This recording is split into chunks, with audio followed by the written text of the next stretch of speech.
नमस्कार, तुम्ही पाहतात अपडेट कट्टा. महाराष्ट्र शासनाच्या वर्ग 4 कर्मचाऱ्यांसाठी CR असतो का आणि CR कोण भरतं, त्यानंतर CR कुठे जमा करायचा आणि कोणत्या कालावधीत भरायचा याविषयीची सविस्तर माहिती आपण या व्हिडिओमध्ये घेणार आहोत. तसेच CR फॉर्म जो आहे त्याची PDF देखील मी तुम्हाला याच व्हिडिओमध्ये देणार आहे. चला तर मग वेळ वाया न घालता व्हिडिओला सुरुवात करू. CR बद्दल थोडंसं अगोदर जाणून घेऊ, ज्यामध्ये महाराष्ट्र शासनातील वर्ग 4चे जे कर्मचारी आहेत, ज्यामध्ये वेगवेगळे कर्मचारी आहेत. शिपाई असेल, सफाई कर्मचारी, त्यानंतर परिचर, हमाल आणि इतरही वर्ग 4च्या क्लास 4च्या पोस्ट आहेत, ज्यामध्ये त्यांना CR म्हणजेच एक विशेष अभिप्राय अहवाल असतो. पूर्ण CR म्हणजे एक पेजचा अहवाल आहे फक्त, ज्यामध्ये कर्मचाऱ्याची माहिती असते आणि एक अभिप्राय नोंदवलेला असतो. आता यामध्ये आपण गोपनीय अहवाल म्हणजे काय याविषयीचा अगोदरच एक व्हिडिओ बनवला आहे, ज्याची लिंक मी तुम्हाला व्हिडिओच्या डिस्क्रिप्शन बॉक्समध्ये दिलेली आहे किंवा स्क्रीनवरती देखील आपण स्क्रीन एंडला तो व्हिडिओ नक्की बघून घ्या.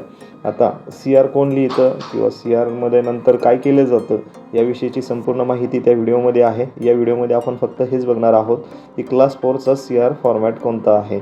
चला तर मग त्यासाठी मी स्क्रीनवरती तुम्हाला दाखवतो आहे, ज्यामध्ये आपण बघू शकता वर्ग 4च्या कर्मचाऱ्यांसाठी अशा प्रकारचा एक CRचा फॉर्मॅट आहे, जो की या व्हिडिओच्या डिस्क्रिप्शन बॉक्समध्ये याची लिंक मी तुम्हाला दिलेली आहे. तेथून तुम्ही तो नक्की डाउनलोड करा.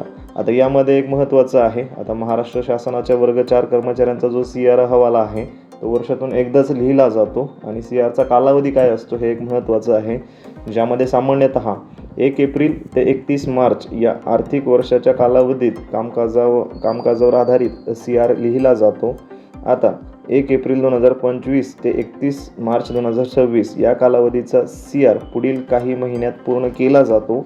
आता CR कधी भरला जातो? बहुतेक वेळा एप्रिल ते जून दरम्यान वरिष्ठ अधिकारी गोपनीय अहवाल पूर्ण करतात. जर कर्मचारी वर्षभर कार्यरत नसेल तर खालील परिस्थितीत विशेष नोंद केली जाते, ज्यामध्ये बदली झाल्यास असेल, दीर्घ रजेवर असल्यास, निवृत्ती झाल्यास किंवा नवीन नियुक्ती झाल्यास, किमान 3 महिने काम केले असल्यास त्या कालावधीचा अहवाल लिहिला जाऊ शकतो.